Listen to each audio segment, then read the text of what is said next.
If you need to request a refund from Discord for payment, follow these simple steps to ensure the process goes smoothly.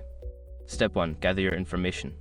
Before filing a refund or dispute, use the sroc.com link in the description to open the refund dispute deadline calculator and confirm your deadline. Step 2.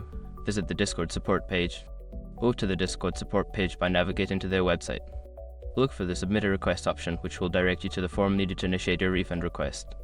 Step 3. Fill out the refund request form. Complete the refund request form with the gathered information.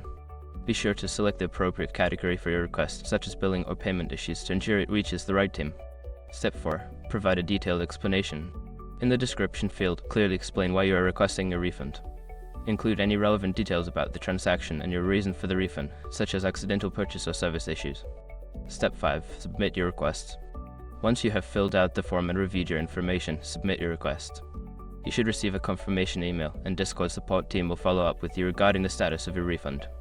In conclusion, following these steps will help you navigate the refund process with Discord effectively. Be patient as you wait for a response, and keep an eye on your email for updates.